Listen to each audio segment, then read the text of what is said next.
Are the rescue bots armed and dangerous? And was there supposed to be a fifth member?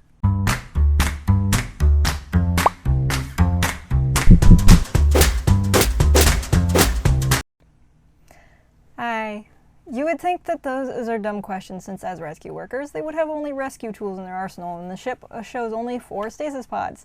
But these questions are actually kind of legitimate. Maybe especially because they were at war. We are at war! And the Cybertronian combat guide says, we should understand our enemy. Hello? And before you ask, yes, most of them would have had their arsenal before getting their disguises. They wouldn't be able to get certain jobs done without them. Before we answer either question, we have to understand what the role of a rescue bot team was during the war. They are more likely to be a military rescue team, as they've decided to join the Autobots, a military unit. They can go into dangerous, often hostile territory to bring home the injured, sick, or trapped soldiers and civilians. And you do see this in the show. They went to rescue a ship after had a nasty fight with some Decepticons. It was hostile territory. Heatwave is the leader, Blaze is the medic and communications, Chase is the pilot and tech support, and Boulder is the head scout and navigation. Someone's missing, the defense and ordnance specialist. In the episode where Morocco wipes the bot's memories, Heatwave, believing the burns are a threat, aims his water jets at them. He knows the damage he can do and was fully willing to kill. This is honestly the only time you see them threaten to kill using their tools. Before and after, they would use them just for rescues, hence to why the burns are mildly shocked but don't see getting sprayed as a threat. Heatwave? You really don't know me? Oh, what a sight Any for sore idea what eyes. happened to you guys? I've been so worried. Now the question becomes, how powerful are Heatwave sprayers? If he were able to narrow the nozzles on his sprayer and mix tiny metal particles with the water being pumped out at 50 to 60,000 psi, then he would be able to cut through several inches of solid steel, which would be great for cutting open ships and obstacles during an emergency in a flammable environment or a defensive short-range weapon. Imagine what that would do to a human. Chase can shoot electricity from his wrists, much like how Knockout in Prime uses a battle prod. Chase can make large rocks explode with just a single blast. To do this, he'd have to have a little more power than a bolt of lightning. So he could easily knock out a bot in one shot and leave burn marks on their armor. This would cook a human instantly. He may have a limited amount of power that takes a few minutes to charge back up. Its primary use could be used for powering up computer systems and to stun a difficult patient. He is capable of controlling the output so as not to do more harm than good. Blades is a non-combative medic. He's the only one whose tools cannot be used defensively. His job is to help the sick and injured in hostile or otherwise dangerous conditions. It makes sense how jumpy he is, given that Cybertron does not have anything that resembles the Geneva Convention.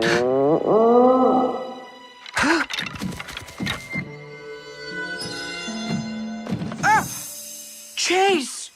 I thought you were a predator with a taste for helicopters. No doubt our presence here has unsettled the indigenous wildlife. It's coming for us!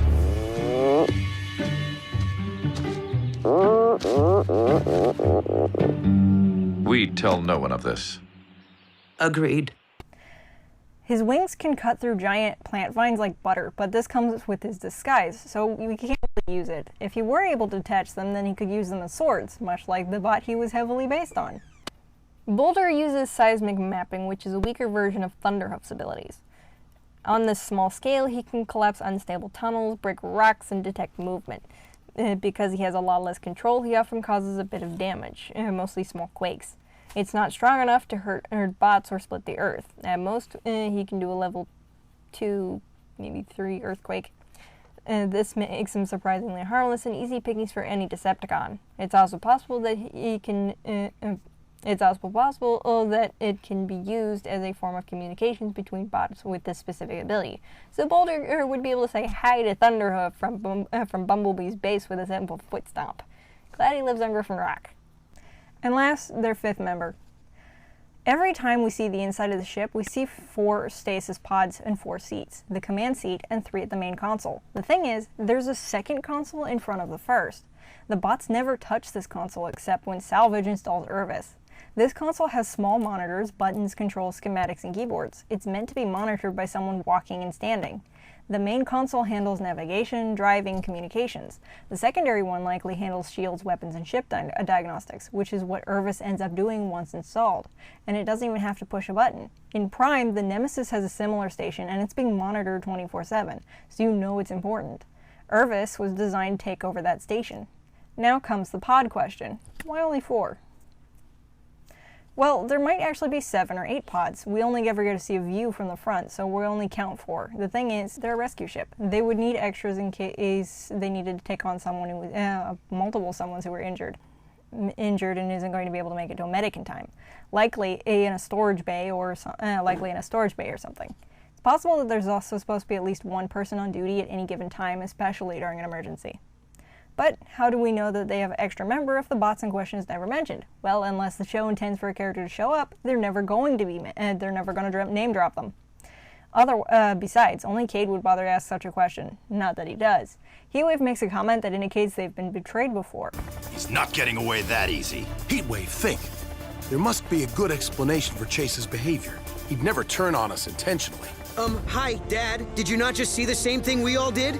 He wouldn't be the first Cybertronian to change sides. When Chase lets Evan and Miles steal him, they force him to commit crimes and insult the Burns.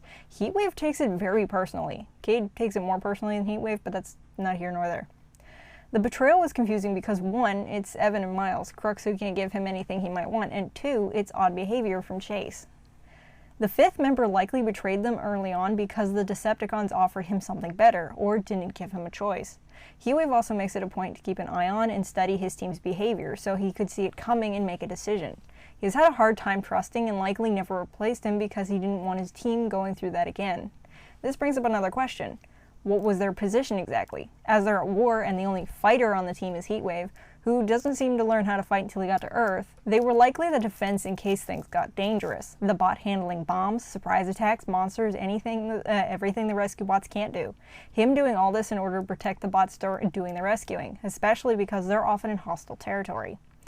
Then the last thing you want is your rescuer getting his blue brains blown out. And considering Megatron ordered the death of all rescue bots, you know that role is deathly important. I have a message for all Autobots scattered throughout the galaxies. Though Cybertron has fallen, we still stand. Follow these coordinates to join us. Priority Prime. Rescue Force Sigma 17 reporting for duty. I was not aware rescue teams were still active. It was likely required to have 5 members, each filling an important role. With 1 member missing, the team couldn't be as effective as they should have been, and that's what we got. Bye.